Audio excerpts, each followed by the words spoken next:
Apart from these 5 books in the Psalms, there are other subgroupings like mini hymn books that help us understand and enjoy this wonderful part of the Bible.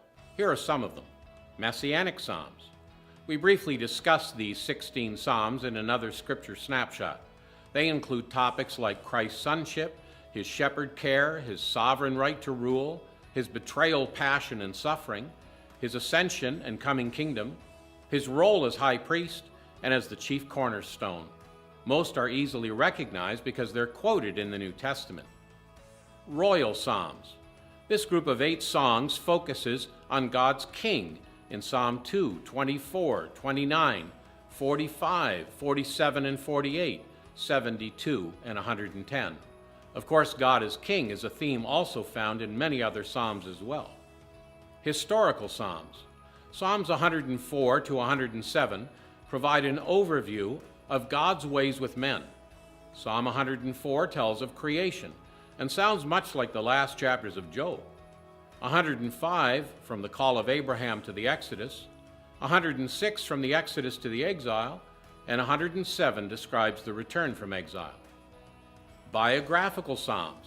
Here are 14 Psalms that include an event marker in the title to let us know the occasion of the Psalm's writing.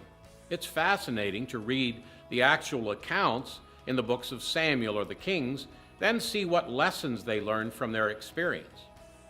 Penitential Psalms. These Psalms express sorrow over sin.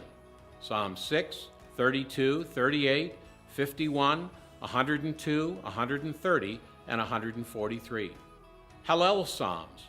Psalms 113 to 118 are called the full Hallel, and those are read to this day by Jewish households during the 3 pilgrim festivals, Passover, Pentecost, and Tabernacles. Psalm 136, often referred to as the Great Hallel, is also read at Passover. Imprecatory Psalms. 18 Psalms are considered imprecatory. These call down judgment on God's enemies. Psalm 137, verse 9 famously declares, "Happy shall he be that takes and dashes your little ones against the stones." How can these be inspired? Remember that the Psalter is the divine hymnal for every age. These Psalms will be the hymn book of the remnant during the time of Jacob's trouble, the Great Tribulation. It will be all they will be able to sing in those dreadful days. God is not apologetic for his judgments, nor should we be. Acrostic Psalms. Another device employed by Hebrews in their poetry is the acrostic. In this case, each verse begins with successive letters of the Hebrew alphabet.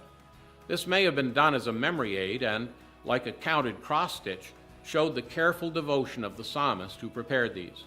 Psalm 119 is the most intricate of these arrangements, with 22 sections of 8 verses each.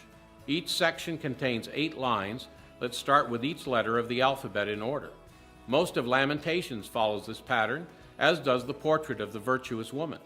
The following psalms are all or partly acrostic: 9, 10, 25, 34, 37, 111 and 112, 119 and 145. Songs of degrees or ascents. Psalms 120 to 135 are an interesting collection. It's suggested that the 15 Psalms were arranged by Hezekiah to celebrate the extra 15 years the Lord added to his life. As evidence, the shadow moved back 10 degrees, thus the title Songs of Degrees, on the sundial of Ahaz. The Psalms are arranged like a step sundial, with 1 by Solomon in the middle, 2 by David on each side, and 10 anonymous, perhaps penned by the king himself. The term ascents could mean that the shadow ascended the steps as it moved back 10 degrees, or it could refer to the theme of the song, speaking of pilgrims singing these as they go up to Jerusalem for the festivals, finally standing in the Lord's house in Psalm 135. This is our second scripture snapshot of the book of Psalms.